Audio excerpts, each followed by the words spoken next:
Man has been called a rational being, but rationality is a matter of choice.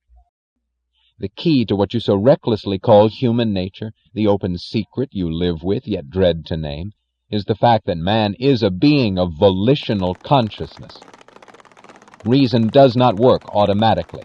Thinking is not a mechanical process. The connections of logic are not made by instinct.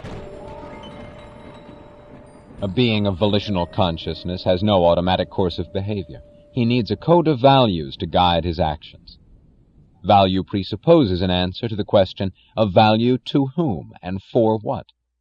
Value presupposes a standard, a purpose, and the necessity of action in the face of an alternative. When there are no alternatives, no values are possible.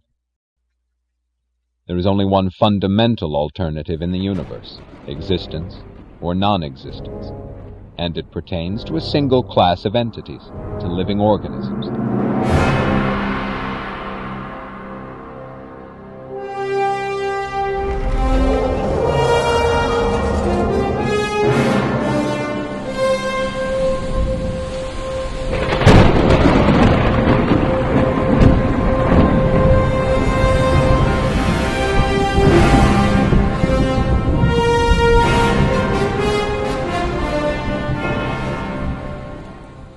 The existence of inanimate matter is unconditional. The existence of life is not.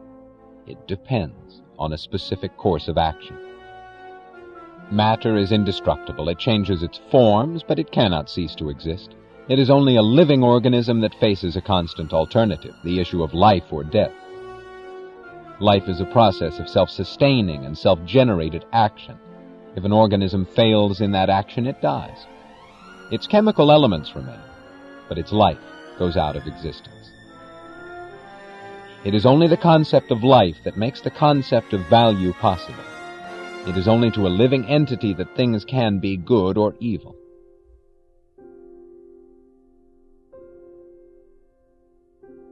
A plant must feed itself in order to live. The sunlight, the water, the chemicals it needs are the values its nature has set it to pursue. Its life is the standard of value directing its actions. But a plant has no choice of action. There are alternatives in the conditions it encounters, but there is no alternative in its function. It acts automatically to further its life. It cannot act for its own destruction. An animal is equipped for sustaining its life. Its senses provide it with an automatic code of action, an automatic knowledge of what is good for it or evil. It has no power to extend its knowledge or to evade it. In conditions where its knowledge proves inadequate, it dies. But so long as it lives, it acts on its knowledge.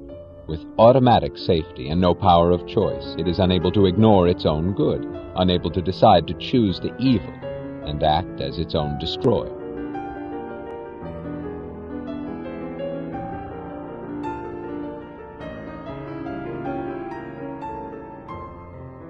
Man has no automatic code of survival. His particular distinction from all other living species is the necessity to act in the face of alternatives by means of volitional choice. He has no automatic knowledge of what is good for him or evil, what values his life depends on, what course of action it requires. An instinct of self-preservation is precisely what man does not possess. An instinct is an unerring and automatic form of knowledge. A desire is not an instinct. A desire to live does not give you the knowledge required for living. And even man's desire to live is not automatic. Your fear of death is not a love of life and will not give you the knowledge needed to keep it. Man must obtain his knowledge and choose his actions by a process of thinking, which nature will not force him to perform. Man has the power to act as his own destroyer, and that is the way he has acted through most of his history.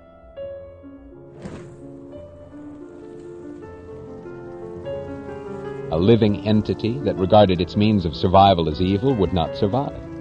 A plant that struggled to mangle its roots A bird that fought to break its wings would not remain for long in the existence they affronted.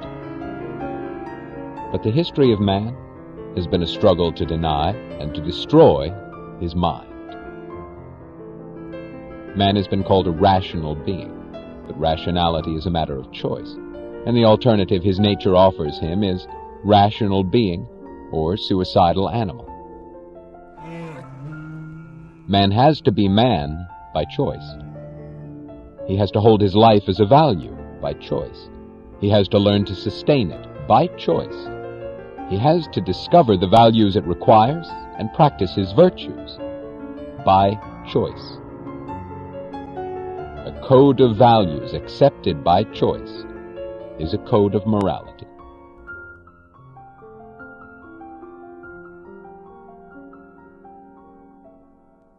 Whoever you are, you who are hearing me now, I am speaking to whatever living remnant is left uncorrupted within you, to the remnant of the human, to your mind, and I say, there is a morality of reason, a morality proper to man, and man's life is its standard of value.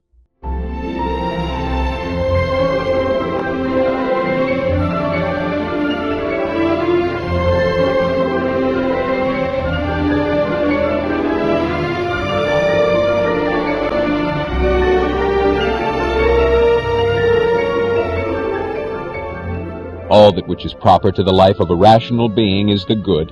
All that which destroys it is the evil. Man's life, as required by his nature, is not the life of a mindless brute, of a looting thug or a mooching mystic, but the life of a thinking being. Not life by means of force or fraud, but life by means of achievement.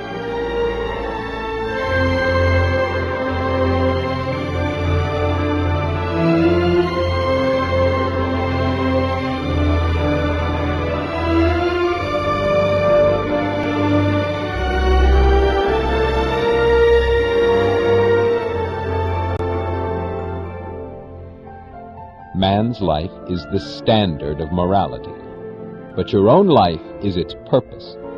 If existence on earth is your goal, you must choose your actions and values by the standard of that which is proper to man, for the purpose of preserving, fulfilling, and enjoying the irreplaceable value, which is your life.